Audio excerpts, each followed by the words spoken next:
Now today, I came down the workshop, I opened the door, and this is what greeted me. I've cleared some space so I can actually show you. Well, we've got one leak, and if I just get another spotlight in on this, we've got another. I haven't actually looked down here. That stain on that big piece of wood was not there when I closed up for Christmas. Now, I've got to find where this leak has come from. Bear with me. Figure this out a bit further, let me give you a bit of background as to what happened last night. There was a lot of wind and a lot of rain. And I think for the first time ever, well, in the 2.5 years since I built this workshop, I think it was heading directly out the windows, because if it was just coming down without the wind, I think the overhang would protect this entire wall. But if you look a bit closer with me, or still got some pooling, I'm going to get inside, I'm going to whip off that soundproof panel. The other issue I've got, this is my fault, is I've got leaves and mulch all down the back of these planters. So that has to be where my biggest problem is coming from, the windows. Now, I'm going to give you a bit of background. When I filmed all of this build, I did it in stages, and the window build was one of the ones that I got quite a bit of criticism for. And at no time did I fight it, because I knew that I was a complete novice putting these windows in. And people were saying I put the flashing tape on slightly wrong. I think the biggest criticism came from actually only a few people, and that was that I didn't put a sloping sill on the bottom of the outside. Tell you what, let's take the sound panel off and we'll talk a bit more. So right at the bottom here, hoping you can see this, right at the bottom, if I lift this off, I've got a bit of damp. So we're starting to figure this out. This piece here that runs across the front is just a 2x4 cut in half, and behind it is a layer of flashing tape that went all the way around the outside of the window and joined that to the membrane that covered the whole building. So my worry was, well, how is it getting past that? But it's bypassing it entirely. If it's sitting on this windowsill, it's running down the window right here, all the way along this window. It's hitting what is a flat board underneath, and it is then penetrating through onto the inside, either going down, following all the wood and coming in, which probably means I've got a lot of wet rock wool and insulation in there.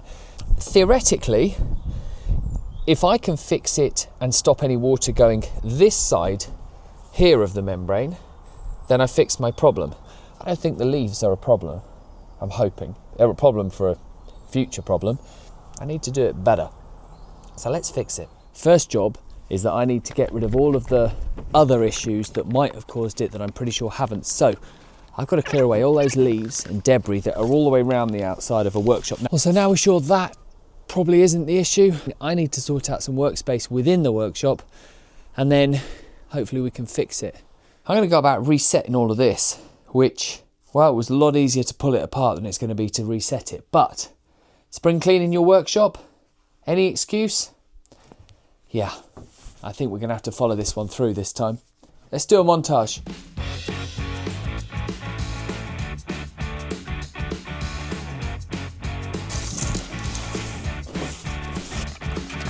This year in a video, I think I'm coming up with a solution for this entire mess.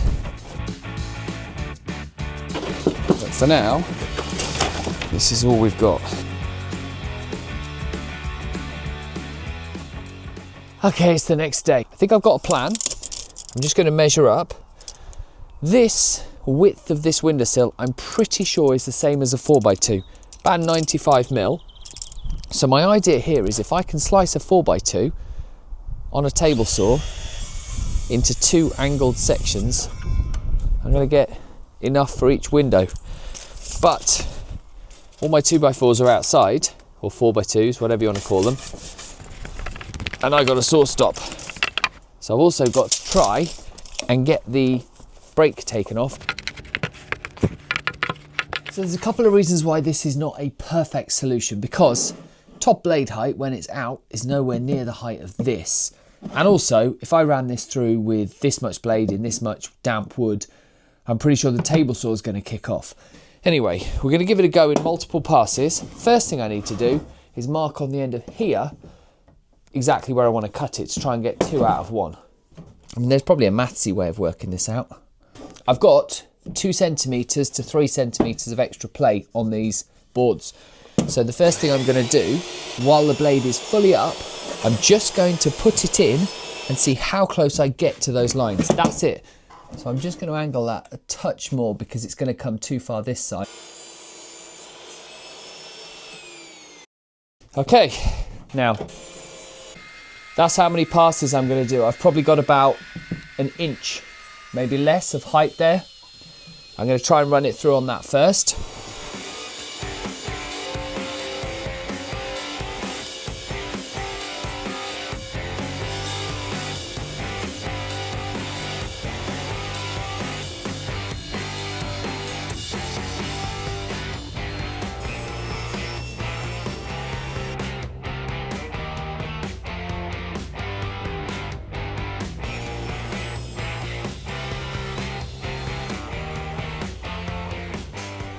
Far from perfect, but you know what? I don't think we came into this expecting this. That's a tiny lip. So what we now have is we've got 1, 2, 3, 4 of these nice angled pieces. This I can tidy up now with a bit of hand tools.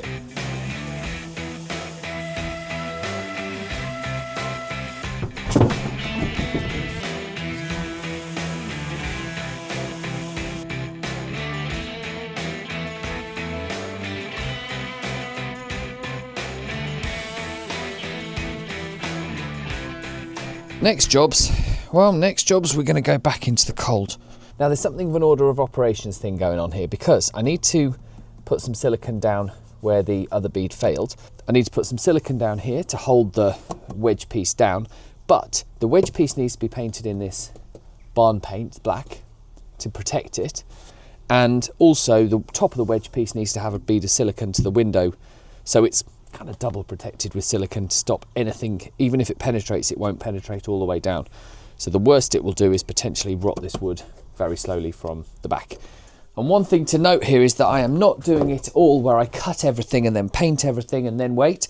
I'm actually going to paint the first piece, then go and cut a different piece, bring that back into paint, and then this first piece will hopefully have dried where I can trim it and put it into place. So it'll all hopefully speed up the process because we're going to be waiting a lot for paint to dry. And now we can fit the first one. Let's go cutting.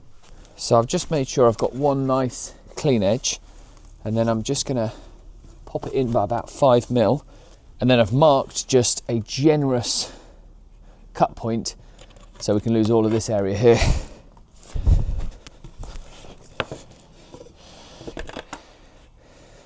And then we just head back to the window, back in again just slightly. I reckon I need to lose 2, maybe 3 mil on that. And then we go back, we check it, we go back, we check it, we go back, we check it, until you got a nice snug fit. And then don't push it all the way in, just mark it and then paint it. And while it's drying, cut another one. So this isn't going to look pretty, this is going to be effective, or at least that's what I'm hoping.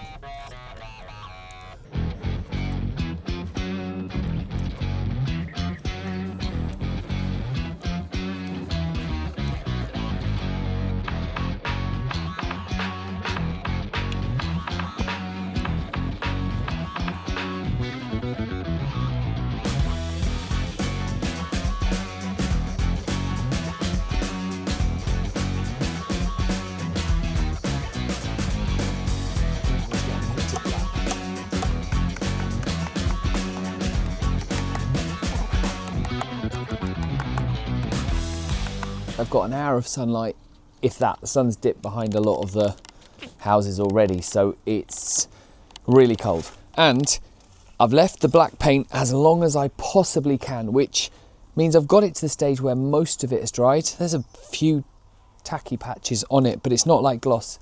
So I'm hoping putting the beading across where the window meets the ledge now is going to be enough.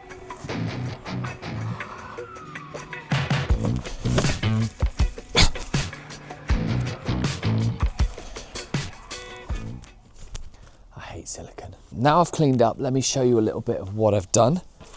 Got a nice ledge here, we've got a full silicone bead across here. I've replenished the sides where there was cracks in the silicone, and I've just rubbed some of the excess along here. I definitely need one more or two more coats of paint here. Every window has the same ledge now. I hope that's done the job.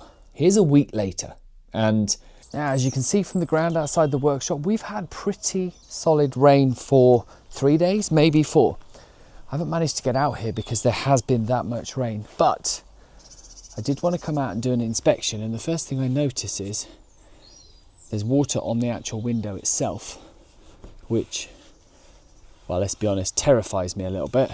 But there's no standing water on the ledges, which, well, that can only be a good thing.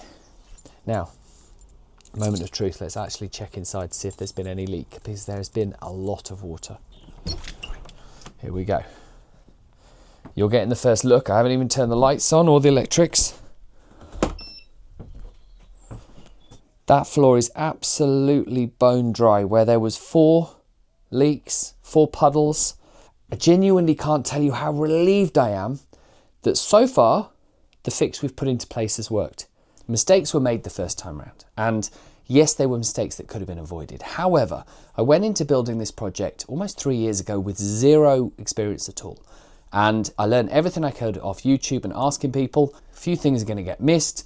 1 leak in what is 2.5 years, no structural issues, touch wood, and a really happy work environment that I've had for that long. I have to still call it a win, but with an asterisk that says, maybe do the windows better next time. I hope this has been interesting. These are kind of like the videos we do over on Patreon, but I just thought I'd try it here on the main channel first, just to see how it went and see if people like it. This is what I do. This is where I do it. Thanks a lot for watching. I'll see you on the next one.